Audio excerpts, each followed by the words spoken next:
नमस्कार, मैं सुनिधि। आप देख रहे हैं डीडी बिहार और आज हम आपको एक ऐसे अनोखे सफ़र पर लेकर जा रहे हैं जहां हम बात करेंगे एक ऐसी शक्ति के बारे में जो ना सिर्फ हमारे शरीर बल्कि हमारे मन, मस्तिष्क और हमारे भविष्य के लिए भी बहुत ही महत्वपूर्ण है। और हम बात कर रहे हैं योग की। योग एक ऐसी शक्ति है, एक ऐसा माध्यम है जिसके अभ्यास से हम पूरे विश्व को अपने अंदर ही पा लेते हैं।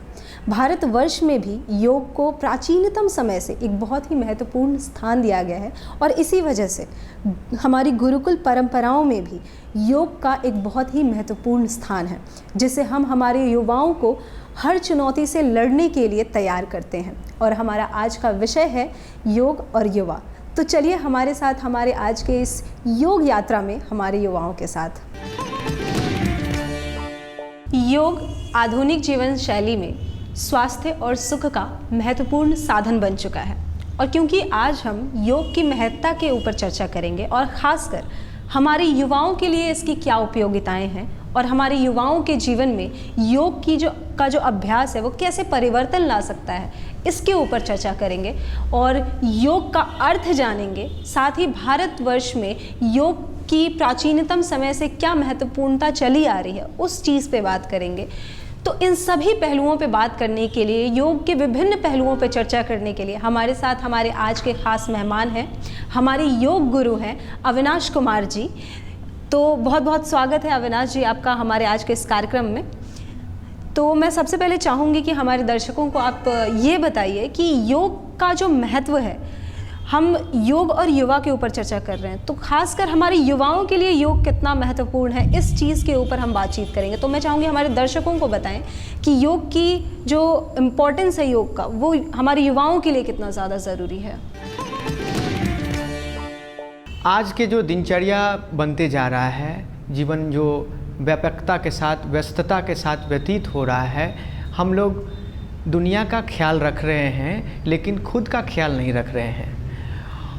आज के युवा जनरेशन टेक्नोलॉजी, अन्य चीज़ों के क्षेत्र में आगे बढ़ रहे हैं लेकिन अपने मन, शरीर, बुद्धि, भावनाओं में सामंजस्य स्थापित नहीं कर पा रहे हैं। आए दिन हम लोग देख रहे हैं आत्महत्या, अधैर्यता, चिड़चिड़ापन, मानसिक तनाव, अनेक सारे रोगों से हम लोग जूझ रहे हैं। इन सभी चीज़ों में सबसे बड़ी समस्या है समन्वय स्थापित नहीं कर पाना। आज युवाओं थोड़ा सा भी विपरीत परिस्थिति में तनावग्रसित हो जा रहा है। आज के युवाओं में धैर्य नहीं है। अगर हम योग को आत्मसात करते हैं तो हमारे अंदर जो अपने शास्त्र कहा गया है, धृति, क्षमा, दमो अस्तेयम, शौचम, इंद्रिया निग्रह, धीर, विद्या, सत्यम, क्रोधम, दशकम, धर्म, लक्षणम, ये सारा गुण अवतरित होता है। जब हम लोग योग को आत्मसात करेंगे, मन से, क्रम से, वचन से हम अपने कर्तव्य के प्रति, अपने पुरुषार्थ के प्रति जगेंगे और अपने जीवन में सामंजस्य स्थापित करेंगे, मन से, बुद्धि से, शरीर से और भावनाओं से। जैसे कि हम बात कर रहे हैं कि योग से लोग खुद को कैसे एकाग्र कर सकते हैं, कैसे संयमित कर सकते हैं। योग से बहुत सारी, जैसे शरीर, मन और मस्तिष्क का हमारा स्वस्थ रहता है, ये तो है ही। इसके साथ में मन को एकाग्र करने के लिए और संयमित करने के लिए वो कैसे योग से कर सकते हैं? क्या ऐसी मुद्राएं हैं या फिर क्या ऐसी चीज़ें हैं, मतलब क्या है योग में जो मन को संयमित और एकाग्रित कर देता है? देखिए, अन्य बहुत सारे माध्यम है शरीर को स्वस्थ रखने का, लेकिन हम केवल शरीर नहीं हैं, हमारे अंदर मन है, भावनाएं हैं, बुद्धि है। शरीर के पहलुओं को स्वस्थ रखने के लिए साधन बहुत सारे हैं, लेकिन अगर मन स्वस्थ ना हो तो शरीर का कोई स्वास्थ्य का मायने नहीं रहेगा। मन के स्वास्थ्य के लिए एकाग्रता बढ़ाना बहुत ज़रूरी है। एकाग्रता के लिए योग में प्राणायाम है, आसन है, योग में मुद्राएं हैं, ज्ञान मुद्राएं हैं, चिन्ह मुद्राएं हैं और उसके उपरांत एकाग्रता बढ़ाने के लिए त्राटक की क्रियाएं हैं, षष्ठक्रम है, बहुत सारे उपाय हैं जिनको आत्मसात करने से हम मानसिक रूप से एकाग्र हो सकते हैं, अपने कार्यों के प्रति सजग हो सकते हैं। जी और इसके साथ ही जैसे अगर हम भारतवर्ष की बात करें, भारतवर्ष में योग बहुत ही प्राचीनतम समय से, या जैसा कि हमने कहा कि गुरुकुल समय से हमारे लिए बहुत ही इम्पोर्टेंट है, उसकी अलग महत्ता है और उसका अलग स्थान है। तो योग जो भारतवर्ष में जितने पहले से है, प्राचीनतम समय से, क्या पूरे विश्व में भी वो उसी समय से चला आ रहा है या फिर सिर्फ हमारे भारतवर्ष से ही शुरुआत हुई है? कहा जाता है कि लगभग 5000 वर्ष पूर्व से ही योग अपने देश में प्रचलित है और योग का प्रारंभ 8 वर्ष के उम्र से ही हम लोग प्रारंभ कर देते हैं। हम लोग के एक संस्कार में आता है उपनयन संस्कार, जिसको जनेऊ कहते हैं हम लोग। जनेऊ में 8 वर्ष के उम्र से ही जनेऊ की क्रियाओं में हम लोग जो है ना बच्चे को सिखाते हैं सूर्य नमस्कार, नारी शोधन और गायत्री मंत्र। तो 8 वर्ष के उम्र से ही हम लोग सूर्य नमस्कार, नारी शोधन और गायत्री मंत्र के प्रारंभ कर देते हैं और 8 वर्ष के उम्र से ही योग का शिक्षा प्रारंभ हो जाता है। अविनाश जी, जैसे कि अभी हम युवाओं के लिए बात कर रहे हैं और हमने पहले भी बात की है कि समय की थोड़ी कमी होती है उनके पास, शायद पढ़ाई, जॉब्स एंड ऑल। तो इसके साथ कौन कौन से आसन है जो करना हम इजीली कर सकते हैं, या कौन कौन से आसन है जो युवा जो है वो कम समय में कर सकते हैं? या फिर प्राणायाम की अगर बात करें तो कौन कौन से प्राणायाम है जो युवा जो है वो कर सकते हैं? जी, छोटे छोटे आसन का अभ्यास से हम लोग तनाव, एंजाइटी, मानसिक तनाव से हम लोग बच सकते हैं। जैसे वज्रासन में बैठ जाएंगे, सांस को लेते हुए हाथ को ऊपर करेंगे और सांस को छोड़ते हुए आगे की ओर झुकेंगे। इस आसन का नाम है शशांक आसन। फोरहेड को ज़मीन पर रखेंगे। ये खरगोश से लिया गया आसन है। जैसे खरगोश अपने दिन भर के थकान को कुछ क्षणों में ऐसे बैठने से अपने थकान को दूर कर लेता है, उसी प्रकार हम लोग अगर छोटे छोटे अभ्यास को इस प्रकार करेंगे, अगर दिनचर्या में जो थकान हुआ है इस अभ्यास को करने से थकान दूर होगा। जैसे उष्ट्रांग आसन, ये ऊंट से लिया गया है। अगर ये आसन अगर हम करते हैं, इस आसन से भी डायफ्राम खुलता है, हृदय खुलता है, शरीर में प्राणिक ऊर्जा का संचार बढ़ता है। ये भी आसन अच्छा अभ्यास है। उसी प्रकार मत्स्येंद्र आसन है, ये किडनी के लिए, पेंक्रियाज के लिए बहुत ही अच्छा अभ्यास है। ये छोटे छोटे अभ्यास से हम मानसिक रूप से, शारीरिक रूप से, भावनात्मक रूप से हम लोग स्वस्थ, प्रबल इच्छा शक्ति के साथ, मनोबल के साथ, हम लोग आत्म संयम के साथ अपने जीवन को व्यवस्थित कर सकते हैं, जीवन को संतुलित रूप से जी सकते हैं। ये छोटे छोटे गौमुख आसन हो गया, अर्धमस्तेंद्र आसन हो गया, उत्तान आसन हो गया, उत्कट आसन हो गया। इन छोटे छोटे अभ्यास से हम अपने तनाव को, हम अपने मानसिक स्थिति को, हम अपने शारीरिक स्थिति को, हम अपने भावनात्मक स्थिति को हम लोग संयमित एवं सामंजस्यपूर्ण व्यवस्थित कर सकते हैं। बात रही प्राणायाम की, तो प्राणायाम में 3 प्रकार होता है, हीटिंग और कूलिंग और एक संतुलन। तो हम लोग विद्यार्थी और युवा अवस्था में दोनों गोलार्ध को संतुलित करने के लिए नाड़ी शोधन प्राणायाम, जैसे कि राइट हाथ के इंडेक्स फिंगर और मिड फिंगर को फोरहेड के ऊपर रख के अंगूठा से राइट नोस्ट्रल को बंद कर लेफ्ट से लंबी गहरी सांस को लेंगे और कल्पना करेंगे ब्रह्मांड की सारी सकारात्मक ऊर्जाओं को ग्रहण कर रहे हैं। फिर बंद करेंगे, फिर राइट से छोड़ेंगे, कल्पना करेंगे जीवन से नकारात्मकता को, चिंता को, परेशानियों को दूर कर रहे हैं। पुनः लेफ्ट से ही लंबी गहरी सांस को लेंगे, लेफ्ट को बंद करेंगे, फिर राइट से छोड़ेंगे। ये नाड़ी शोधन आसन है। ये ईरा नाली, पिंगला नाली दोनों में सामंजस्य लाता है, दोनों गोलार्ध को संतुलित करता है। उसी प्रकार भ्रामरी प्राणायाम है। संतुलन के अभ्यास में ये भ्रामरी प्राणायाम बहुत ही ज़्यादा महत्वपूर्ण रखता है। कोविड के समय भी में हम लोग देखे हैं कि ये छोटे से अभ्यास से आपके शरीर में नाइट्रिक ऑक्साइड की मात्रा बढ़ जाती है।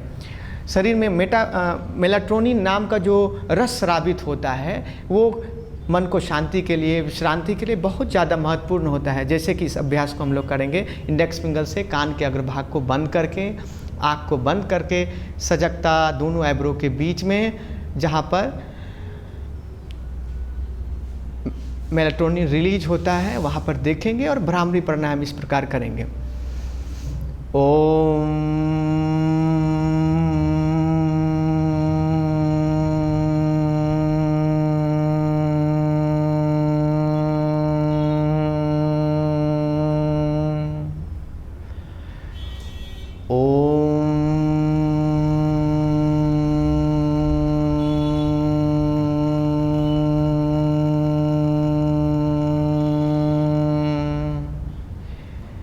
इसके साथ साथ हम लोग भस्त्रिका, कपालभाति ये सब भी कर सकते हैं। लेकिन ये दो प्राणायाम जो नाड़ी शोधन और भ्रामरी प्राणायाम है, ये युवाओं के लिए बहुत ही महत्वपूर्ण है। इन अभ्यासों को नियमित करने से मानसिक, शारीरिक और भावनात्मक रूप से हम लोग सामंजस्य और संतुलन स्थापित कर सकते हैं। और योगा को पूरे तरीके से साधने के लिए, जैसे अगर एक युवा या एक इंसान अगर एक दिन में 1 घंटे योगा करता है, तो कोई ऐसा ड्यूरेशन है कि किसी ड्यूरेशन तक वो कुछ उसमें अचीव कर सकता है, या फिर अगर 1 साल उसने योगा किया तो उसने योगा को पूरी तरीके से साध लिया है, मतलब वो योगा के बारे में सब कुछ जानता है। तो क्या ऐसी भी कुछ चीज़ें होती हैं? देखिए, योग जो है ना आत्म अनुभव का चीज़ है।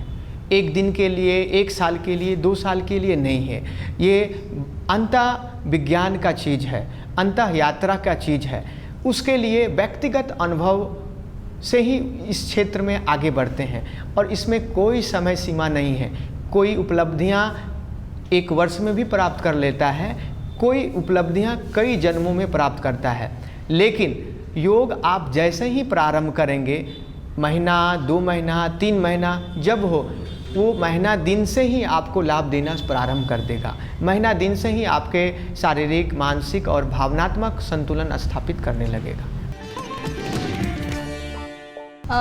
और अविनाश जी, एक और चीज़ है जो बहुत ही ज़्यादा इम्पॉर्टेंट है। फ़िलहाल तो अभी तक हमने बात की है आसन्स के ऊपर, कितने देर में कर सकते हैं, युवा कौन सी उम्र से कर सकते हैं, कौन कौन से आसन्स कर सकते हैं, प्राणायाम कौन कौन से कर सकते हैं, इन सभी पे चर्चा हमने की है।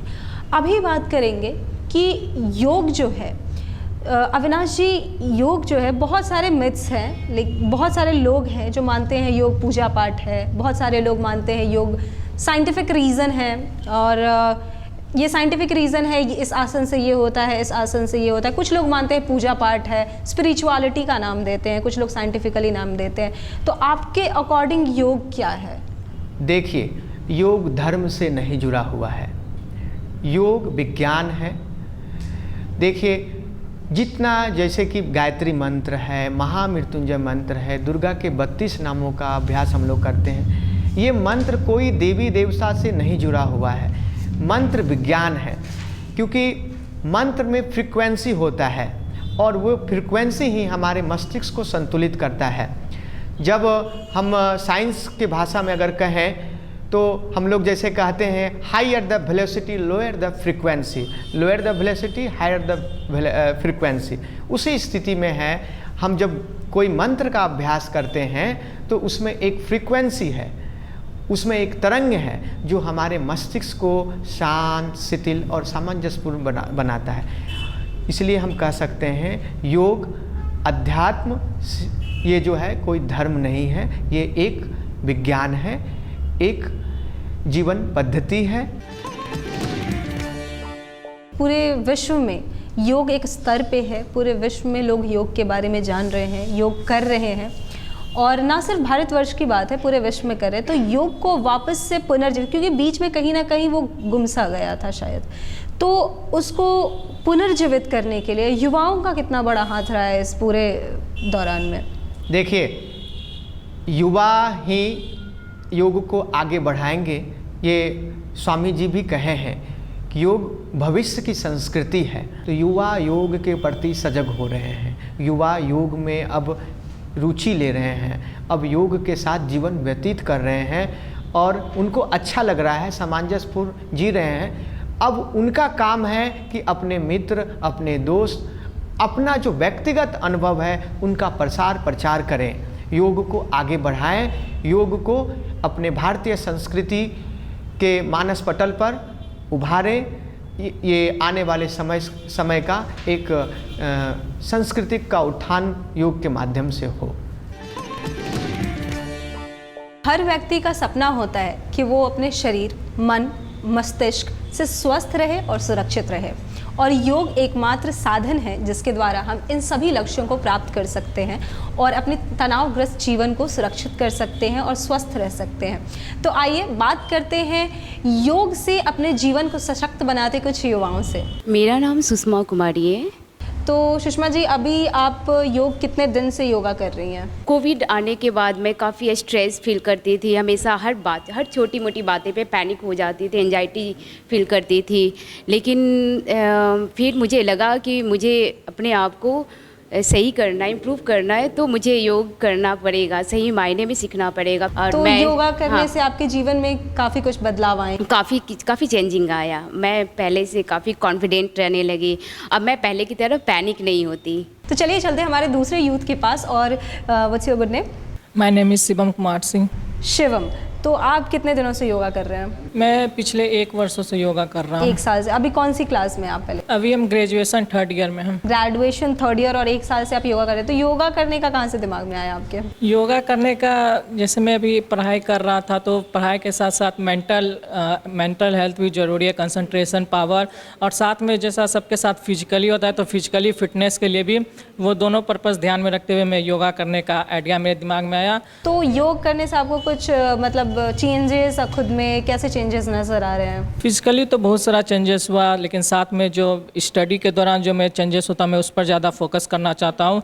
उसमें मुझे पढ़ाई के क्षेत्र में जो कंसंट्रेशन पावर जो था वो मुझे डेवलप होकर और अच्छे से मुझे मिला। उसके बाद फिर मेमोराइजिंग पावर और भी डिफरेंट फील्ड में है, तो उसमें भी मुझे बहुत सुधार देखने को मिला। मेरा नाम महिमा है। तो अभी आप मतलब योगा कितने टाइम से कर रही हैं? मैं पिछले 10 महीनों से योगा अभ्यास कर रही हूँ। 10 महीने से क्या कुछ आपको चेंजेस फील हुआ है आपके मन में, माइंड में, या फिर आपके बॉडी में?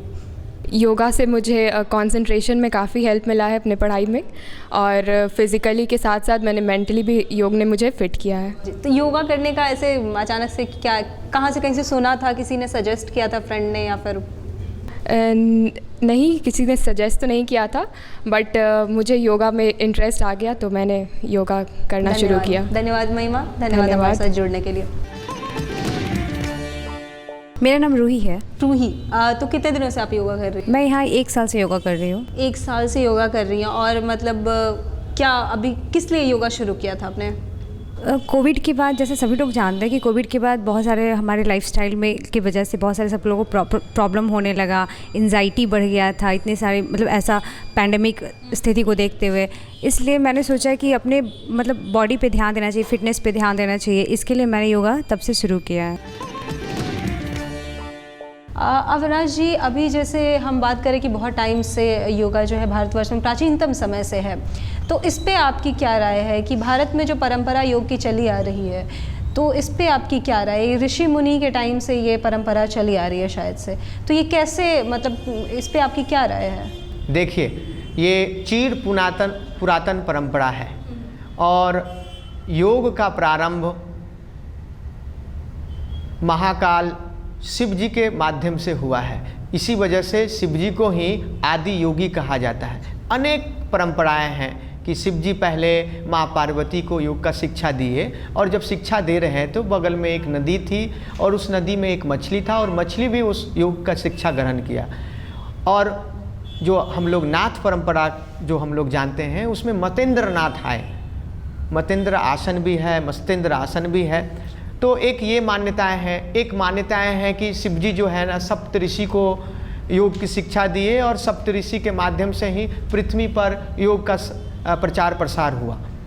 योग चिर सनातन है, पूरा एकदम पुरातन है और इसका कोई एक अनुमानित लगाया जा रहा है कि ये 5000 वर्षों से है, लेकिन ये हमारे गुरुकुल परंपरा में तब से थे, आज से हजारों वर्ष पहले से योग की परंपराएं हैं। जी धन्यवाद अविनाश जी। और इसके साथ भारतवर्ष में चली आ रही इतनी पुरानी परंपरा के साथ आज पूरा विश्व जानता है और पूरा विश्व जग जाहिर है कि योग की जो इम्पॉर्टेंस है, योग का जो इम्पॉर्टेंस है, योग से जो मन मस्तिष्क और हमारे दिमाग की जो शांति होती है, हम बहुत सारी बीमारियों को ठीक कर सकते हैं, मेंटल कंडीशंस को ठीक कर सकते हैं, ये पूरा विश्व जानता है। और शायद इसके रिज़ल्ट की वजह से ही और योग के अभ्यास से जो हमें रिज़ल्ट मिलता है उसकी वजह से ही, उसको जानने के बाद ही शायद इंटरनेशनल योगा डे को आगे लाया गया और हम इंटरनेशनल योगा डे भी हम सेलिब्रेट करते हैं हम आजकल इस दौर में। तो ये जो पूरे विश्व में प्रचार प्रसार हुआ वो कैसे संभव हो पाया है, वो कैसे लोग अडाप्ट कर रहे हैं? देखिए, इसमें बहुत ज़्यादा भूमिका माननीय प्रधानमंत्री जी का रहा, क्योंकि 144 देश एक साथ आगे बढ़ के योग को अपनाए। देखिए, योग हम लोग अभी भी एक परंपरा के रूप में देख रहे हैं, लेकिन जो पाश्चात्य देश है इसके ऊपर बहुत सारा रिसर्च किए और रिसर्च करने के बाद वो लोग योग को अपनाए हैं। योग से उनके जीवन पद्धति में, उनके लाइफ स्टाइल में जो सुधार आया है वो अद्भुत आया है। हम लोग अभी भी योग के प्रति उतना सजग नहीं हैं जितने पाश्चात्य देशों का लोग हैं। तो उनमें इस अंतर्राष्ट्रीय योग दिवस में भारत के साथ साथ पाश्चात्य देश का बहुत ज़्यादा भूमिका रहा। और जैसे कि योग गुरु ने बताया, 8 वर्ष मिनिमम उम्र है योग करने की, शुरुआत करने की। उसके बाद योग की कोई उम्र नहीं होती, आप कभी भी कर सकते हैं। और साथ में हमारे युवाओं के लिए कितना महत्वपूर्ण है, हमने इस पर भी चर्चा किया है। तो अभी बात करते हैं कि जो हमारे स्कूल्स में, हमारे कॉलेजेस में हमारे डिफरेंट सब्जेक्ट्स होते हैं, उसमें पीटी होता है, उसमें स्पोर्ट्स होता है, उसमें गेम्स होते हैं, पेंटिंग्स होती है। तो योग कितना इम्पॉर्टेंट है हमारे स्कूल में एज अ सब्जेक्ट इंट्रोड्यूस होना। तो योग गुरु से पूछते हैं, तो अविनाश जी, जैसे कि हमारे स्कूल्स में बहुत सारे सब्जेक्ट्स होते हैं, फिटनेस के लिए जैसे होते हैं, पीटी होता है, गेम होता है, या फिर पेंटिंग्स होते हैं आर्ट के लिए। तो योग का एज अ सब्जेक्ट स्कूल में इंट्रोड्यूस होना बच्चों के लिए कितना इम्पॉर्टेंट हो सकता है? देखिए, बहुत ही महत्वपूर्ण विषय पर आपने चर्चा किया है। योग को स्कूल में अनिवार्य रूप से लागू होना चाहिए। देखिए, हमारे देश का संस्कृति है और हम आत्मसात नहीं किए हैं और पाश्चात्य देश के लोग आत्मसात किए हैं। आप आज जर्मनी चले जाइए, ऑस्ट्रेलिया चले जाइए, वहाँ तक छोड़िए, आप सऊदी चले जाइए, सऊदी के स्कूलों में योग अनिवार्य विषय है। स्वामी सत्यानंद जी जब सऊदी गए हुए थे उस समय भी लोग आत्मसात किए योग को, और आज हम लोग अपने देश में अपने विद्यालयों में योग को आत्मसात नहीं कर रहे हैं। जर्मनी में हर एक कक्षा के बाद योगा अभ्यास कराया जाता है, क्योंकि मन का क्षमता जो है ना 40 मिनट का होता है। शरीर को पुनः, मन को पुनः एक ऊर्जा प्रदान करने के लिए योग का एक बहुत महत्वपूर्ण भूमिका है।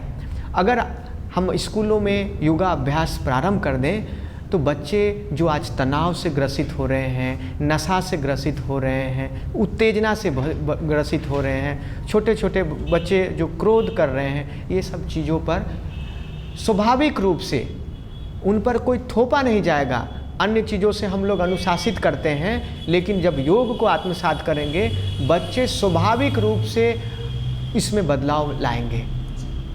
तो इसलिए योग को विद्यालय में बिल्कुल अनिवार्य होना चाहिए, योग को विद्यालयों में लागू होना चाहिए, ताकि बच्चे के शारीरिक, मानसिक और भावनात्मक विकास अच्छे ढंग से हो पाए। तो जैसा कि हमने जाना कि स्कूल्स में yoga as a subject definitely introduce होना चाहिए, और बच्चे तो हम जानते हैं कि कुम्हार की उस मिट्टी की तरह होते हैं जिसको आकार देना कुम्हार के हाथ में होता है। तो हमारे हाथों में है, हमारे जो छोटे बच्चे हैं उनको शुरू से ही योगा अभ्यास कराना, जो बहुत ज़्यादा समय नहीं, 10 मिनट 15 मिनट, जैसा कि योग गुरु ने कहा, हर 40 मिनट की हमारी कैपेबिलिटी होती है, जो हमारी काम करने की कैपेबिलिटी होती है, एनर्जी की जो कैपेबिलिटी होती है, फिर उसको आप रिफ्रेश करने के लिए आप 10 मिनट के लिए आप योगा का कोई आसन जो है वो आप कर सकते हैं, ताकि आपको वो एनर्जी वापस से मिल सके। और क्योंकि अब तो इंटरनेशनल लेवल पे भी योगा को स्कूल्स में एज अ सब्जेक्ट इंट्रोड्यूस किया गया है, तो अभी बात करते हैं कि इंटरनेशनल योगा डे पे योग गुरु के क्या मैसेजेस हैं। तो अविनाश जी, इंटरनेशनल योगा डे पे आपकी तरफ से क्या मैसेज रहेगा हमारे दर्शकों के लिए? योग जीवन पद्धति है, इसलिए अब योग के साथ जीना चाहिए। 24 घंटे का समय जो मिला है, कैसे सोना है, कैसे बैठना है, कैसे उठना है, कब क्या करना है, ये सारा दिनचर्या 24 घंटे का दिनचर्या योग के अनुरूप होना चाहिए।